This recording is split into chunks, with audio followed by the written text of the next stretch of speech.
Before I started working on this season's content, I asked around to see what kinds of workflows that people wanted to see broken down into step-by-step processes. One of the big ones was repurposing, particularly taking long form blogs or even really long captions and making more content out of them without coming up with new stuff.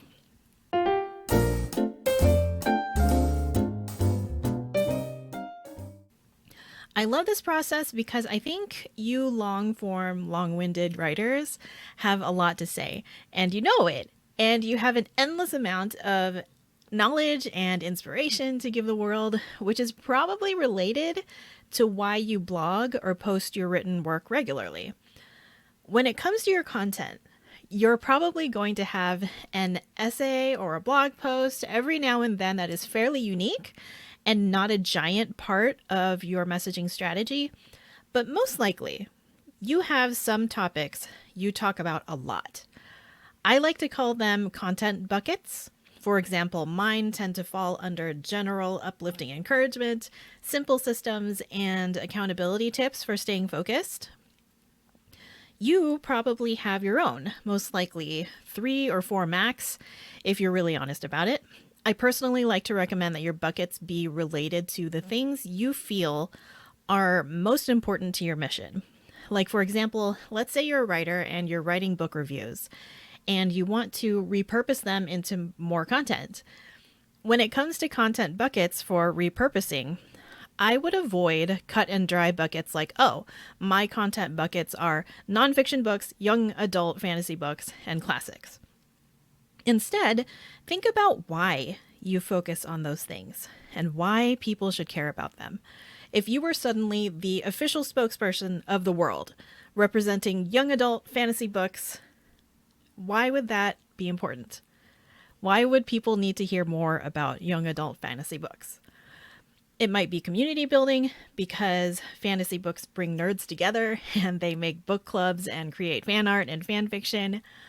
Or it could be representation, where you love how authors are showcasing protagonists who are people of color and neurodivergent or people that represent marginalized communities in our real world. So you want to figure out the deep reasons for why you're writing what you're writing and use those reasons as your content buckets. I guess they're more like themes now, but you get what I mean. And then the next step would be deciding what kind of content you want to create as an offshoot from your primary long form writing, whether it's your blog or an article or a book review or whatever. I have different categories of content you could repurpose your work into: educating, promoting, memes and GIFs, declaring, explaining, and cross-pollinating. And I'll go over each of those in this episode. Remember that the idea is whatever repurposed content you come up with, you're always referring back to your long form written content. We're basically trying to relay the same message you had in your long form work, but transform it into different kinds of shorter formats that work well on their own as standalone content, but also refer back to your longer work because that's where the juice of your message will be. Now, just to clarify, for our purposes, I'm assuming you're repurposing mostly for the sake of creating social media content, and it's not for the sake of just making lots of content, because no one should dedicate their life to creating for free for the tech billionaire social media CEOs. This is for your own platform building, regardless of which social media platform you're using.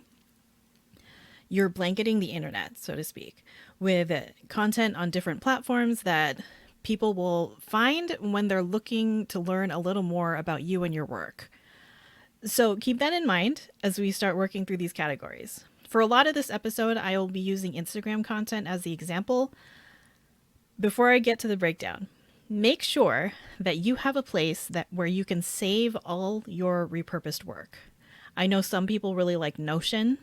I like using Google Sheets. I'm also experimenting with an app that's still under development that's called Heptabase. And that's what I use to turn the content from this podcast into all my social media posts. I'm also testing out a process using Asana, which is my favorite project management site. So if you want to check back with me later to see what system I ended up going with, feel free. I'm literally just a DM away on Instagram. My handle is at Rochelle Sant. But in general, I just recommend that you choose to save your content ideas somewhere that's on the internet and easily shared, and that's easy to keep organized. So it's not just a digital version of a pile of sticky notes that only makes sense to you, but in some kind of system organized and labeled and titled. Because again, my goal is to help you start outsourcing eventually. And if you get into the habit of saving all your files locally onto your computer or on your phone, then that will just make it harder to share some of that workload with a virtual assistant down the line. So save it on the internet somewhere so a virtual assistant can help you eventually. So the first step I recommend is going through your writing and highlighting the biggest points and major takeaways. Like if someone was going to skim your writing, what would be the main points you want them to take from it? You may even want to revisit your branding book or your mission statement so that you remember the primary message you should always be getting across in your content. Also, take a look at your content buckets or themes to see if you can pull specific examples of each theme so that you know what the overall message is. And then our first category for repurposing is educating. A lot of long-form blogging or writing is already educational naturally. But if you're going to repurpose the work, then start with the overall outline. You can pull your sections or headings and probably make a basic bullet list of general advice or opinion on your topic just from those. For example, again, if it's a book review, maybe you had some things that stood out and some things that didn't sit right with you, and some things that you wish happened a different way. I just named 3 pieces of content that can educate your audience. Okay? For example, 4 ways that this book differentiated itself from the usual book in its genre. Or 3 ways this book missed the mark for me as a insert whatever identity you have or community you come from. And remember, you're not writing a whole new post. These are probably included in your original writing. So now you can make a video or a carousel of images and literally just list them and use one sentence to explain each point. These are the 4 ways. These are the 3 ways. Same content, just super shortened and to the point without the prose. Or if you go to the content bucket route, let's say one of your buckets is finding common humanity. Look through your writing for 2 to 3 ways the book created common humanity, how the book builds community for your audience, and you can call those out. Buckets of content are helpful for when you're doing marketing too, because if you know what your topics are, then you can quickly search for opportunities related to each specific topic. Podcast searches, networking groups, Facebook groups, Instagram hashtags, and so on. So it will pay off. Just trust the process. The next category is promoting. Go through and highlight the biggest moments in your blog post. The way I like to look at it is to find the quotables, which means if someone else found my website or listened to my podcast and they reached out and asked if they could promote me to their 100,000 followers and feature this piece of writing on Instagram, what quote would they put on the image? What exact words would I like to see on the image? And ideally, those quotables would be enough to get someone who doesn't know me at all to watch or listen or read and then look up my podcast or blog to learn more about me. Another way to look at promoting would be to literally take any part of your written blog as an excerpt and then tack on something at the beginning that says, I wrote a blog about X, or this month's book review is all about X. Then you put your excerpt in there, and then you end it with a promotion like read more at, for more examples, visit, for a deeper dive, go to. Again, you can make videos, text images, carousels, whatever you want with it. Next up is memes and GIFs. If you're particularly savvy with all the trending audios and memes and GIFs, then this could be fun for you. Literally use anything in your blog that you think is entertaining or humorous or fairly obvious or just kind of catchy, and then put it on a meme. One of my favorite Instagram accounts is LOTR underscore meme lord, and they do a good job of this. Of course, they're not bloggers and they're literally referencing the movies and books, but the idea is the same. The next category of repurposed content is declaring. Think of these as the thought leadership writing, like the gurus and experts who just declare stuff on Twitter and LinkedIn, except less douchey, of course. This is basically you taking the main points, or at least the most entertaining points in your writing, and saying it again as a standalone thought. You repeat the thought or sentiment as point blank as possible. Just one sentence, as if you were going to follow it up with, "This is just a fact," or "That's it, that's the tweet." Whether you want to actually add those afterward is up to you. Another way you can look at this is a way to challenge yourself to say the same overall ideas as your blog, but in significantly fewer words.